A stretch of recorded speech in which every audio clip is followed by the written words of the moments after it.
प्रिय विद्यार्थियों, नमस्कार, गुड मॉर्निंग।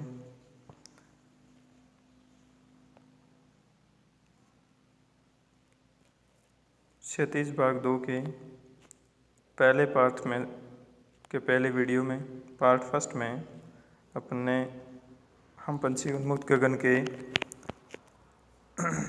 पार्ट में से 2 काव्यांश पढ़ चुके थे।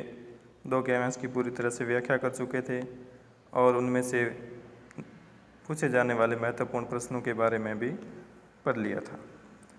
अब हम उसी पाठ में आगे चलेंगे, तो सीधा ही तीसरे काव्यांश की ओर चलते हैं।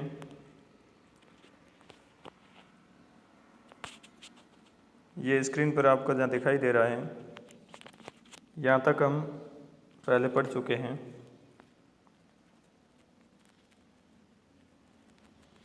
अब ये स्वर्ण श्रृंखला से आगे हम पढ़ना शुरू करेंगे। सबसे पहले हम इसकी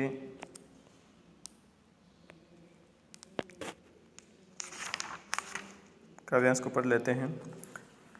स्वर्ण श्रृंखला के बंधन में अपनी गति उड़ान सब भूले। स्वर्ण श्रृंखला के बंधन में अपनी गति उड़ान सब भूले। बस सपनों में देख रहे हैं तरु की फुनगी पर के झूले। इस काव्यांश के जो कठिन शब्द हैं वो इस प्रकार हैं। स्वर्ण श्रृंखला, स्वर्ण श्रृंखला का अर्थ होता है सोने की सलाखें या सोने की कड़ियाँ। स्वर्ण यानी सोना, श्रृंखला यानी सलाखें या कड़ियाँ। बंधन का मतलब परतंत्रता, गुलामी से अर्थ है। गति का मतलब होता है चाल। तरु वृक्ष या पेड़। फुनगी वृक्ष के सबसे ऊपरी भाग, जो टहनी का सबसे ऊपरी भाग होता है उसको फुनगी कहा जाता है। पर यहाँ पंख है। पर वो ऊपर वाला पर नहीं, पर यानी पंख। अब इस कठिन शब्दार्थ के बाद में ये काव्यांश कहाँ से लिया हुआ है, तो हमारा हम पंछी उन्मुक्त गगन के पाठ को पढ़ रहे हैं और इसके कवि हैं शिवमंगल सिंह सुमन। और इसमें क्या बताया गया है, पिंजरे में बंद पक्षी के मनोविभाव यानी कि उसके मन में उठने वाले विचारों के बारे में कवि ने वर्णन किया है। स्वर्ण श्रृंखला के बंधन में अपनी गति उड़ान सब भूले। पिंजरे में बंद पक्षी अपने मनोभाव व्यक्त करते हुए कहता है कि सोने की सलाखों से बने इस पिंजरे में बंद रहकर हम अपनी गति को, अपनी उड़ान को सब भूल चुके हैं। यानी जब से हमें इस पिंजरे में बंद किया है, इस सोने के पिंजरे में हमें बंद कर दिया गया है, हमें जब से हम जो है इस गुलामी के जीवन जी रहे हैं, तब से हम अपना स्वाभाविक जीवन जीना भूल गए हैं, जिसके अंदर अपनी गति और उड़ान के लिए जो पक्षी जाने जाते हैं, तो वो सब हम भूल चुके हैं। पेड़ों की कोमल शाखाओं पर बैठना, तरु की फुनगी पर के झूले, यानी कि तरु यानी वृक्ष, पेड़ की फुनगी यानी कि सबसे ऊपरी टहनी का सबसे ऊपरी जो कोमल हिस्सा होता है, वहाँ पर बैठ करके और इस तरह से झूला झूलते हैं। तो वो सारे और अपने पंखों के झूले झूलना तो जैसे सपनों में देख रहे हैं, बस सपनों में देख रहे हैं तरु की फुनगी भर के झूले, यानी कि सिर्फ पेड़ की डालियों पर बैठना और उस पर बैठ करके हवा के साथ हिचकोले खाना और अपने पंखों से झूले झूलना, ये बातें तो सिर्फ हम सपनों में ही देख पा रहे हैं। वास्तव में हमें ये लाभ नहीं मिल रहा है, यानी कि इस तरह का कार्य हम नहीं कर पा रहे हैं। अब में हमारा जो वास्तविक काम है, वास्तविक जीवन का जो हमारा आनंद है, वो हम इस स्वर्ण श्रृंखला के पिंजरों में बंद होने के बाद में आज तक नहीं उठा पाए हैं। कवि इस काव्यांश के माध्यम से ये भाव प्रकट करना चाहता है कि गुलामी के जीवन में व्यक्ति अपना स्वाभाविक जीवन जीना भी भूल जाता है, चाहे फिर उसे कितनी भी सुख सुविधाएं क्यों न मिले। गुलामी का जीवन है, चाहे वो सोने के पिंजरे में बंद हो, चाहे वो लोहे के पिंजरे में बंद हो, चाहे कितने ही अच्छे पिंजरे में उसको बंद कर दिया जाए और अंदर अच्छी अच्छी चीज़ें खाने के लिए दे, सब सुख सुविधाएं दें, लेकिन फिर भी मानव हो या कोई भी प्राणी हो, वो अपना स्वाभाविक जीवन बंधन में नहीं जी सकता, वो स्वतंत्र रहना पसंद करता है। इस काव्यांश का ये भावार्थ था। अब इस काव्यांश से कुछ 2-3 आपको मैं प्रश्न पूछ रहा हूँ, इसके उत्तर आप दोगे। पक्षी अपनी उड़ान कब भूल गए? प्रश्न नंबर 1। पक्षियों को सपने में क्या दिखाई देता है? जो आप वीडियो को सुनोगे तो इसमें उत्तर मिल जाएगा। पक्षी किसके बंधन में बंधे हुए हैं? प्रश्न नंबर 4 में पक्षी सपनों में क्या देखते हैं?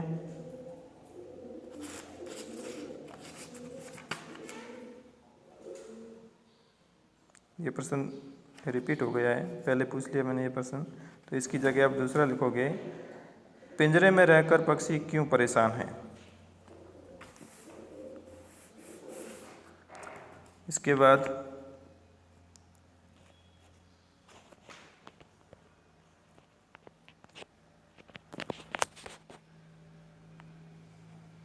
प्रिय विद्यार्थियों, यहाँ तक हमने पूरा पढ़ चुके हैं। इससे आगे काव्यांश नंबर 4 पे चलेंगे। 3 हमने काव्यांश पढ़ गए हैं। 4 नंबर पे, ऐसे थे अरमान की उड़ते, नीले नभ की सीमा पाने, लाल किरण सी चोंच खोल, चुगते तारक अनार के दाने। यहाँ तक इस काव्यांश के जो कठिन शब्दार्थ हैं, सबसे पहले अरमान। अरमान यानी अभिलाषा, चाहत, इच्छा। नीले, नीले नभ, नीला विशेषण है, और नीला यानी रंग, नीले से है, और नभ यानी आसमान। सीमा, सरहद या हद। लाल किरण सी, चोंच, जो अपन सभी जानते हैं चोंच पक्षी की। चुगते तारक अनार के दाने। तारक यानी तारक अनार, तारक तारे से मतलब है आसमान के तारे, अनार यानी तारे रूपी अनार के दाने। जैसे अनार के अंदर कई बहुत सारे तारे होते हैं, तो ठीक उसी आसमान के अंदर भी बहुत सारे तारे होते हैं, तो अनार के अंदर उसी तारों के रूप में उसके दानों को हम चुगते हैं। तो तारक अनार का मतलब है तारे रूपी अनार के दाने। लाल किरण से, उगते हुए सूरज की लाल किरण से, चुगता, चुगना यानी चुगना या खाना। इस काव्यांश में कवि ने पिंजरे में बंद पक्षी को अपनी चाहत प्रकट करते हुए बताया है कि पक्षी जो है वो अपनी इच्छा या चाहत को किस प्रकार व्यक्त कर रहा है, उसके बारे में बताया गया है।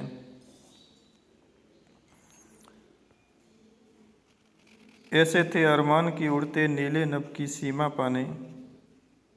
पिंजरे में बंद पक्षी अपनी व्यथा या अपनी पीड़ा सुनाते हुए कहना चाह रहा है कि उसकी भी चाहत थी। ऐसे थे अरमान, कि मेरे भी इस तरह के अरमान थे, मेरी भी एक चाहत थी कि वो भी आज़ाद रहकर नीले आसमान की सीमा तक उड़ता, स्वतंत्र रहता, और नीले आसमान की, नीले नभ की सीमा पाने तक वो उड़ते।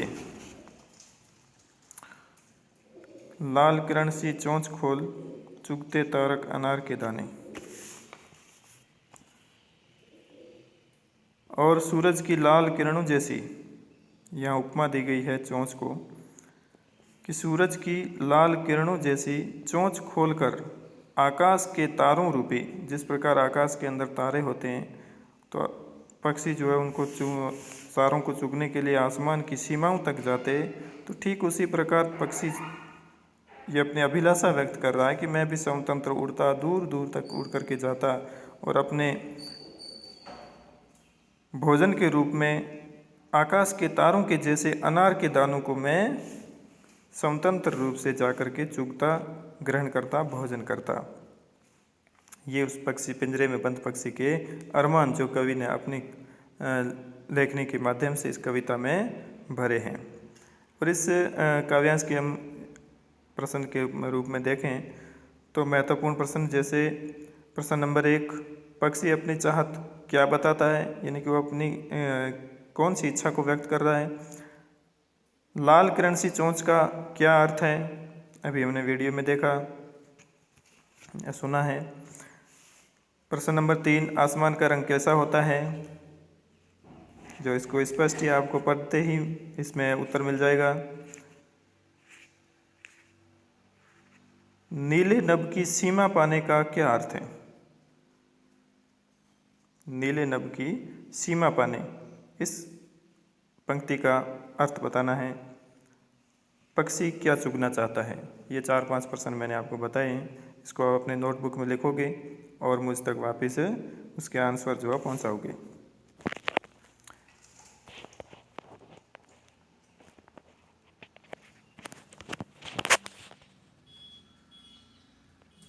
यहाँ तक अपने हो चुका है। अब काव्यांश नंबर 5 पे चलते हैं। 4 काव्यांश हमारे हो चुके हैं, अब 5वें पे। तो यहाँ से पढ़ना शुरू करते हैं। होती सीमाहीन क्षैतिज से इन पंखों की होड़ा होड़ी, या तो क्षैतिज मिलन बन जाता या तंती सांसों की डोरी। इस काव्यांश के अंदर होती सीमाहीन, सीमाहीन शब्द जो है वो आपके कठिन शब्द में आएगा। सीमाहीन का मतलब होता है जिसकी कोई सीमा नहीं हो। क्षैतिज, क्षैतिज एक ऐसा काल्पनिक स्थान होता है जहाँ दूर से हमें आसमान पृथ्वी से मिलता हुआ प्रतीत होता है।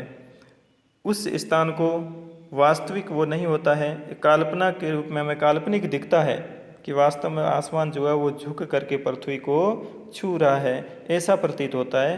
तो उस काल्पनिक स्थान को हम क्षैतिज कहते हैं। पंखों, पंख, होड़ा होड़ी, होड़ा होड़ी का मतलब होता है प्रतियोगिता, एक दूसरे से आगे निकलने की होड़, एक दूसरे से आगे बढ़ने की प्रतियोगिता, स्वच्छ प्रतियोगिता के लिए होड़ा होड़ी शब्द का प्रयोग किया जाता है।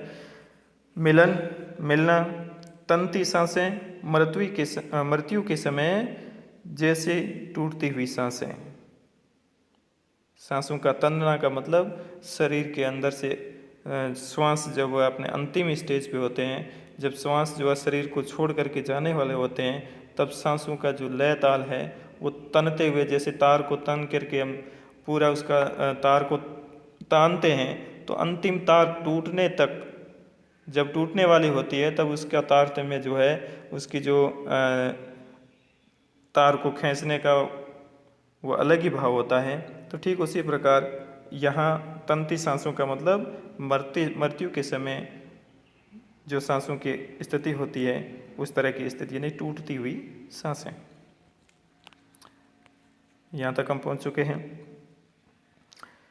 इस काव्यांश में कवि ये बताना चाहता है कि पिंजरे में बंद पक्षी को अपनी चाहत प्रकट करते हुए कहलवाना चाह रहा है कवि कि पक्षी अपनी चाहत बताते हुए कहता है कि आकाश की ऊंचाइयों को छूते हुए उसके पंखों में ऐसी होड़ लग जाती है कि उड़ते उड़ते वे या तो धरती व आकाश के मध्य भाग को एक साथ छू जाते हैं या अपनी सांसों की डोरी को तोड़ डालते, अर्थात अपने प्राण गंवा देते।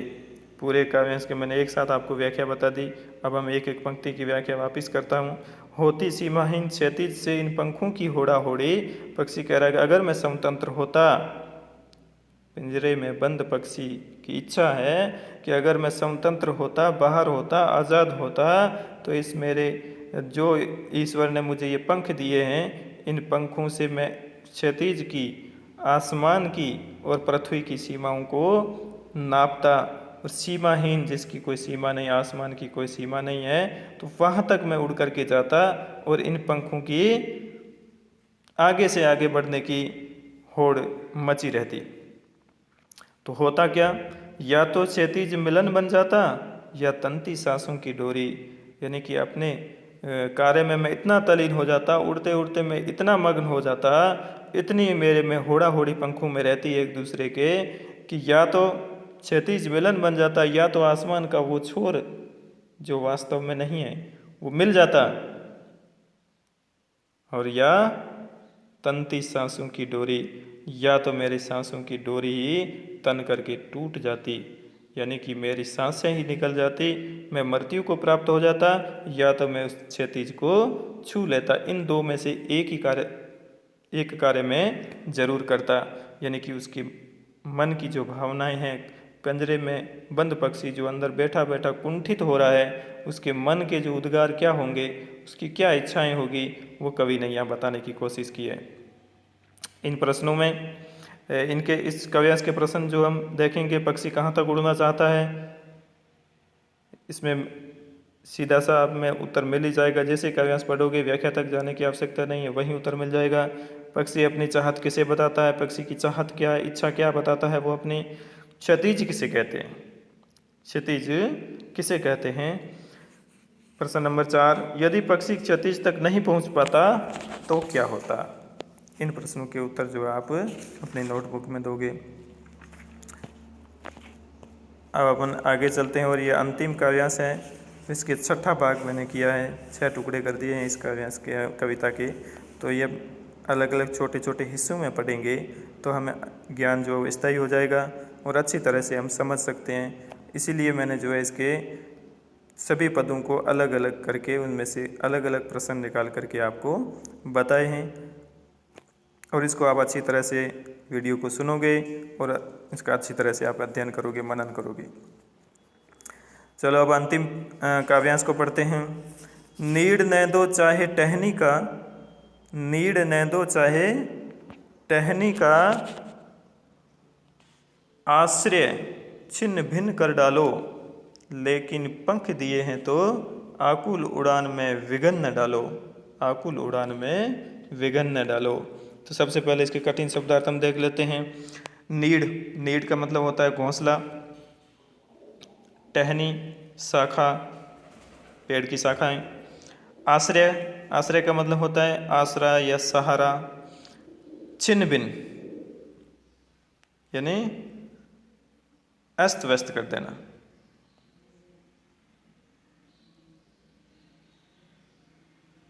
या उजाड़ देना, नष्ट कर देना। आकुल उड़ान, आकुल यानी कि होता है अधीरता, कोई कार्य करने की तीव्र इच्छा। उड़ान यानी उड़ने की, यानी कि उड़ने की अधीरता, उड़ने की तीव्र इच्छा जो हमारी है उससे मतलब होगा, यानी कि उड़ने की अधीरता। विघन, विघन का मतलब होता है बाधा या व्यवधान। अब इसके कवि क्या बताना चाहता है उसके बारे में पढ़ते हैं। कवि शिव मंगल सिंह सुमन इस काव्यांश के माध्यम से ये बताने चाह रहे हैं कि पिंजरे में बंद पक्षी आज़ाद होकर उड़ान भरने की जो उसकी इच्छा है वो क्या है, उसके बारे में इस ये काव्यांश बता रहा है।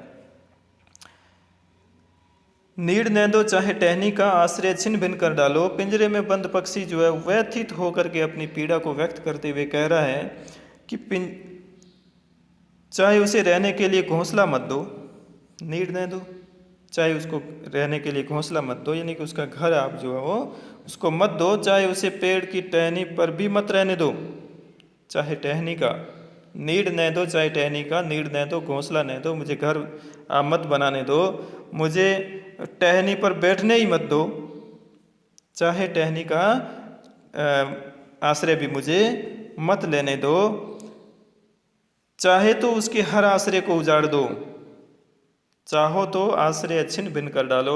और मैंने जो कुछ भी आश्रय बनाया है, जो भी मेरा प्राकृतिक आश्रय है, उसको भी आप छिन्न भिन्न कर डालो, नष्ट कर डालो, लेकिन पंख दिए हैं तो आकुल उड़ान में विघन न डालो। सिर्फ और सिर्फ, केवल और केवल पक्षी क्या चाह रहा है कि मुझे ईश्वर ने पंख दिए हैं तो इन पंखों का जो कार्य है उड़ान भरना, उस उड़ान में आप विघन मत डालो। आप उस उड़ान में हमें, मेरी उड़ान में आप बाधा मत बनो, व्यवधान मत डालो।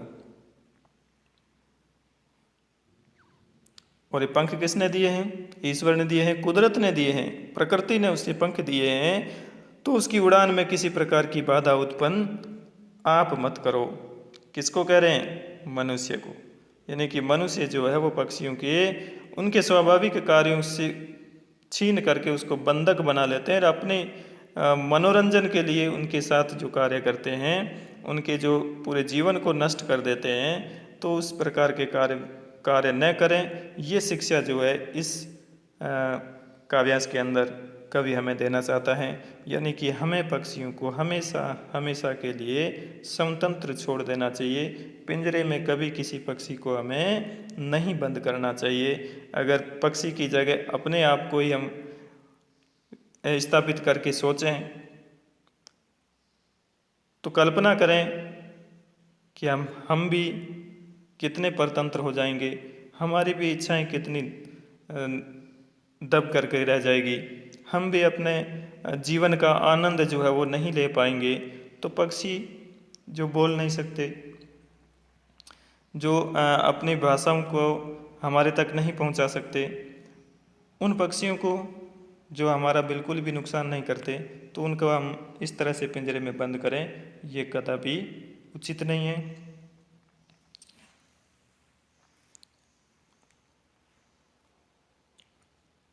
अतः पूरी कविता का जो मूल सारांश निकलता है कि हमें पक्षियों को हमेशा स्वतंत्र रखना चाहिए।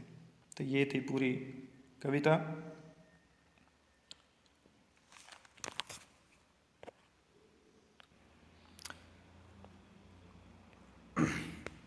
इस अंतिम काव्यांश के कुछ 2-4 प्रश्न हम महत्वपूर्ण प्रश्न इसमें से निकाल लेते हैं। अपना आश्रय छिन जाने पर भी पक्षी क्यों खुश है? प्रश्न नंबर 1 मैं आपको बता रहा हूँ कि अपना आश्रय छिन जाने पर भी पक्षी क्यों खुश है, पक्षी क्या चाहता है। तीसरा प्रश्न, पक्षी उड़ना क्यों चाहता है, आकुल उड़ान से क्या आशय है। 4 प्रश्न मैंने पूछ लिया आपको। आकुल उड़ान से चौथा प्रश्न है कि आकुल उड़ान से आशय क्या है, आशय का मतलब इसका क्या अर्थ है, यह आपको लिखना है। पक्षी अपना क्या क्या छिन लेने को कहता है। इस काव्यांश में पक्षी अपना क्या क्या छीन लेने की बात कर रहा है, क्या क्या छीन लेने को कहता है। ये 5 प्रश्न जो इस काव्यांश में आपको पूछे गए हैं, इनको भी आप नोटबुक में लिखोगे अच्छी तरह से, सुव्यवस्थित तरीके से। जिस तरह से हम विद्यालय के अंदर आकर के पढ़ते थे, ठीक उसी प्रकार आप पढ़ोगे और अपने होमवर्क को पूरा करोगे।